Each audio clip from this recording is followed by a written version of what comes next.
Hello, मैं तरुण।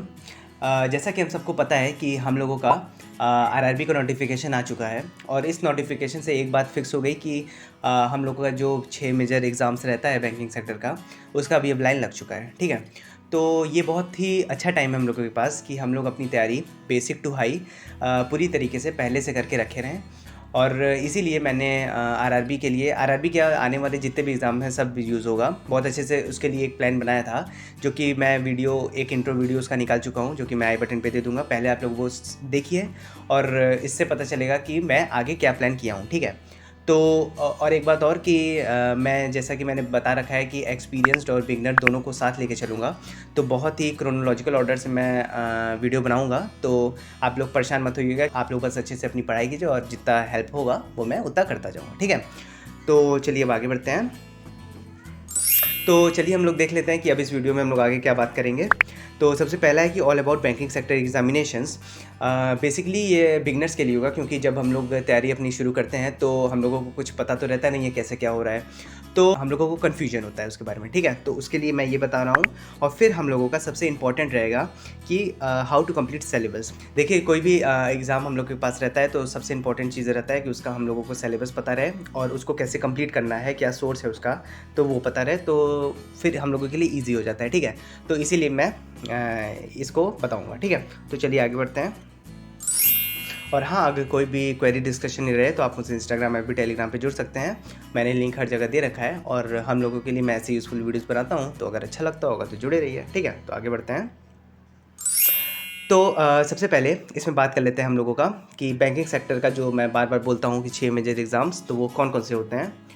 तो सबसे पहले आता है SBI PO, फिर दूसरा आता है SBI क्लर्क, फिर तीसरा आता है IBPS PO, फिर आता है IBPS क्लर्क, फिर आता है IBPS RRB PO, और फिर आता है IBPS RRB क्लर्क। ये जो RRB मैंने लिखा है इसको ग्रामीण बैंक कहते हैं। तो अगर देखा जाए तो कोविड के पहले की बात की जाए तो सबसे पहले SBI क्लर्क से शुरू होता था एग्ज़ाम और IBPS क्लर्क या PO पे ख़त्म होता था, ठीक है। लेकिन अब क्या सीन बन गया है कि पहले तो अभी भी SBI क्लर्क से स्टार्ट होता है, लेकिन इस साल SBI क्लर्क को रोक दिया गया है। तो इस साल हम लोगों का RRB और क्लर्क से स्टार्ट हो रहा है एग्ज़ाम, ठीक है। तो कन्फ्यूज़ होने की ज़रूरत नहीं है और ये 6 एग्ज़ाम्स हैं, तो इसको आप लोग समझ के रखें, ठीक है। तो आगे बढ़ते हैं। तो अब हम लोग बात कर लेते हैं कि मैंने जितना 6 एग्ज़ाम्स का नाम लिया है उन सब का पैटर्न क्या रहता है, कुछ कुछ डिफरेंस रहते हैं। तो सबसे पहले देखा जाए तो अगर बात हम लोग करें प्रीलिम एग्ज़ाम्स की, तो SBI PO क्लर्क और IBPS PO क्लर्क में 3 चीज़ें आती हैं प्री में। क्वांटिटेटिव एप्टीट्यूड, मतलब जिसको हम लोग मैथ्स कहते हैं, 35 क्वेश्चंस आते हैं। रीजनिंग एबिलिटी, वो 35 क्वेश्चंस आते हैं। और इंग्लिश 30 क्वेश्चंस आते हैं, जो कि टोटल 100 मार्क्स का रहता है। हर एक क्वेश्चन 1-1 मार्क्स का, ठीक है। वो टाइमिंग मिलती है 60 मिनट्स, मतलब कि 1 घंटा, ठीक है। अब इसमें तो अब एक छोटा सा डिफरेंस देख लेते हैं इन दोनों एग्जाम में, SBI PO क्लर्क और IBPS PO क्लर्क में। SBI PO और क्लर्क में हम लोगों का सेक्शनल कट ऑफ नहीं रहता, ठीक है। और IBPS PO क्लर्क में सेक्शनल कट ऑफ रहता है। सेक्शनल कट ऑफ क्या होता है कि जो तीनों सेक्शंस हैं उन सब का एक कट ऑफ दे दिया जाता है और उससे ऊपर नंबर लाना रहता है, ठीक है। लेकिन एक दोनों चीज़ में सेम चीज़ भी है कि SBI PO क्लर्क और IBPS PO क्लर्क में सेक्शनल टाइमिंग दी जाती है, ठीक है। फिर अब आगे बढ़ते हैं। फिर अब ये चारों एग्जाम का तो बात हो गया। अब आता है हम लोगों का ग्रामीण बैंक, मतलब कि IBPS RRB PO और IBPS RRB क्लर्क, ठीक है। तो इसमें क्या होता है कि हम लोगों को सबसे बढ़िया चीज़ ये रहती है कि इसमें इंग्लिश नहीं आती। हाँ, तो जिसको इंग्लिश में थोड़ा बहुत दिक्कत आती है तो उन लोगों के लिए ये एग्ज़ाम बेस्ट रहता है। तो इसमें क्या होता है, क्वांटिटेटिव एप्टीट्यूड जो होता है वो 40 क्वेश्चन आता है और रीजनिंग एबिलिटी वो 40 क्वेश्चन आता है। टोटल 80 क्वेश्चन रहते हैं एक नंबर के, तो 80 मार्क्स के रहते हैं। और इसमें हम लोगों का एक डिफरेंस है कि इसमें कंपोजिट टाइम मिलता है। कंपोजिट टाइम मतलब कि 45 मिनट्स ओवरऑल मिलेगा, आप लोगों को खुद मैनेज करके सॉल्व करना होगा हर एक सेक्शन, ठीक है। और इसमें भी सेक्शनल कट ऑफ रहता है, ठीक है। IBPS के सब एग्जाम में सेक्शनल कट ऑफ रहता है। तो आई होप यहाँ तक मैंने बहुत आप लोगों को अच्छे से समझाने का कोशिश किया है कि कोई भी कन्फ्यूजन न रहे, तो आप लोगों को समझ में आया होगा, ठीक है। तो अब आगे बढ़ते हैं। फिर हम लोगों का सबसे इंपॉर्टेंट चीज़ होता है किसी भी एग्ज़ाम में सिलेबस। इन लोग का सिलेबस क्या है, ठीक है। तो देखा जाए तो पूरे 6 एग्ज़ाम्स का सिलेबस सेम है। सबसे बेस्ट चीज़ ये रहता है कि इन सब का सिलेबस सेम रहता है। फिर आगे बढ़ते हैं। सिलेबस की बात करें तो सबसे पहले क्वांटिटेटिव एप्टीट्यूड की बात करें तो इसमें देखिए 3 पोर्शन रहते हैं। पहला स्पीड मैथ्स, तीसरा DI जिसको हम लोग डेटा इंटरप्रिटेशन कहते हैं, और तीसरा होता है अर्थमेटिक, ठीक है।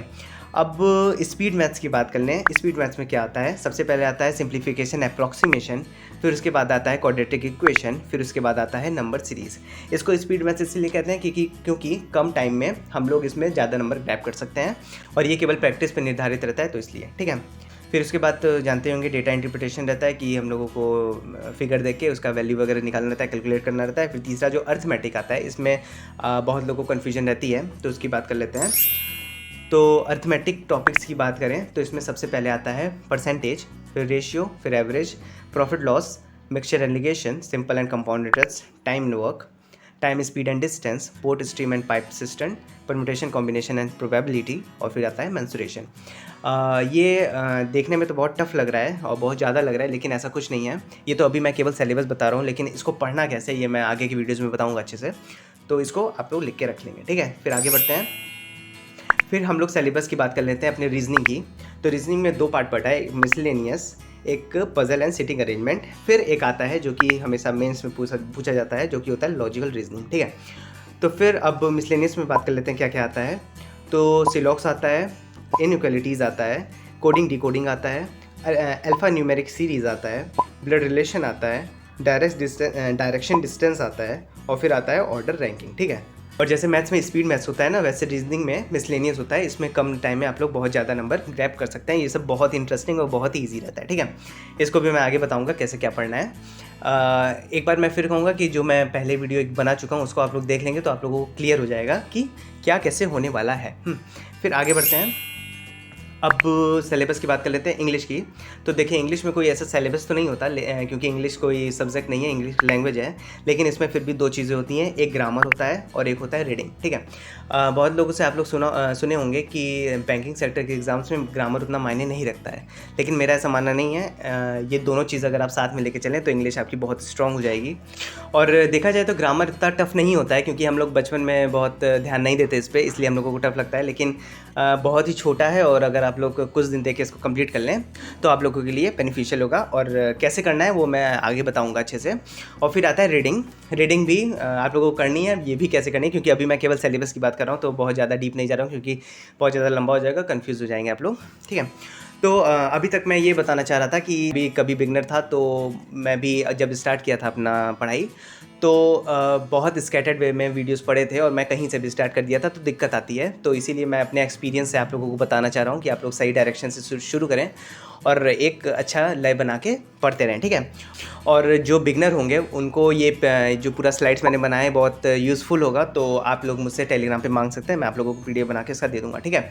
और बाकी मैं फिर करना चाहूँगा कि ये एक केवल मैंने बेसिक बताया था कि एक बिगनर्स कैसे क्या कर सकता है, और अगर सिलेबस कंप्लीट होने के बाद आप लोगों को क्या करना है तो वो मैं जब एक्सपीरियंस्ड लोगों के लिए जब इसके बाद बनाऊँगा वीडियो, तो आप लोग उसको देख के समझ सकते हैं, ठीक है। क्योंकि इसके बाद वही वीडियोज़ आने वाली हैं, क्योंकि ये मैं सोच रहा था कि जो बिगनर्स वीडियोज़ देख रहे होंगे तो उन लोगों को भी साथ लेके चलना है, तो इसलिए मैंने ये वीडियोज़ बनाई है, ठीक है।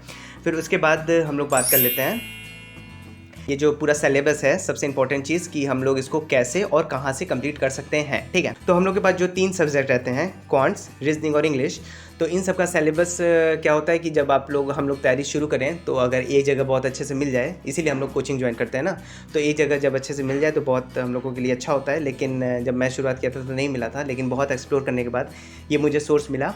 ये है हम लोगों का अड्डा 247 चैनल है एक, उसमें तीनों सर लोगों ने जो इंग्लिश, रीजनिंग और क्वांट्स पढ़ा रहा है, उन लोगों ने पूरा 0 to हीरो अच्छे से प्लेलिस्ट बना रखा है, और उसमें A to Z पूरा जितना मैंने टॉपिक अभी शुरू में बताया है वो सब अच्छे से कंप्लीट कर रखा है।